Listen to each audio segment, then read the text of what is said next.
সমাগত গণৰাজ্য দিৱস গণৰাজ্য দিৱসলৈ মাজত মাথো 7 দিন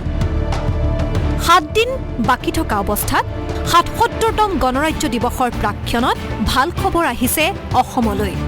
৭৭তম গণৰাজ্য দিৱসত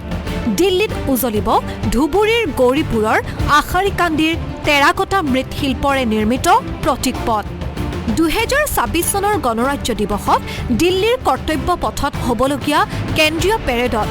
অসমৰ প্ৰতীক পথ হিচাপে স্থান লাভ কৰিছে আশাৰীকান্দিৰ ঐতিহাসিক টেৰাকটা শিল্পই য'ত ময়ূৰপংখী ৰূপত টেৰাকটা মৃৎশিল্পৰ লগতে হতিমাকে ধৰি টেৰাকটা শিল্পকলাৰ নিৰ্মিত বিভিন্ন আটকধুনীয়া বয়বস্তু আৰু মাজুলীৰ মুখাশিল্পৰ অন্যতম শিল্পকলা প্ৰদৰ্শিত হ'বলৈ গৈ আছে উল্লেখযোগ্য যে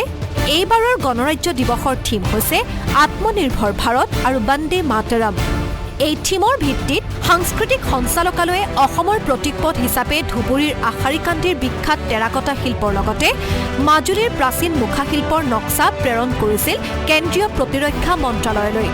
অসমৰ প্ৰস্তাৱিত এই দুই প্ৰতীকপথৰ আৰ্হিৰ পৰা ধুবুৰীৰ আশাৰীকান্দিৰ টেৰাকটা শিল্পক প্ৰতিৰক্ষা মন্ত্ৰালয়ৰ বিশেষজ্ঞসকলে বাছনি কৰিছে ধুবুৰী জিলাৰ আশাৰীকান্দি গাঁওখনৰ টেৰাকটা শিল্পই এক সুকীয়া স্থান লাভ কৰি আহিছে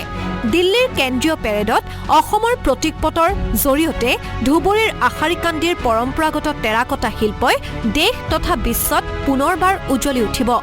আৰু এই খবৰে এক আনন্দৰ জোৱাৰ তুলিছে সমগ্ৰ ধুবুৰীত মূলতঃ আশাৰীকান্দিৰ মৃৎশিল্পীসকলৰ মাজত দেখা গৈছে যথেষ্ট উৎসাহ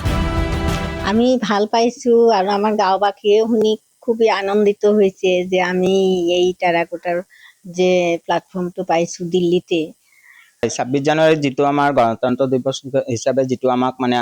অসমৰ ধুবুৰী ডিষ্ট্ৰিক্ট আশাৰীকান্দি গাঁৱত যিটো আমাক প্ল্যাটফৰ্ম দিছে টেৰাকোটাৰ ওপৰত খুবেই আমি আনন্দিত হৈছো আৰু আমাৰ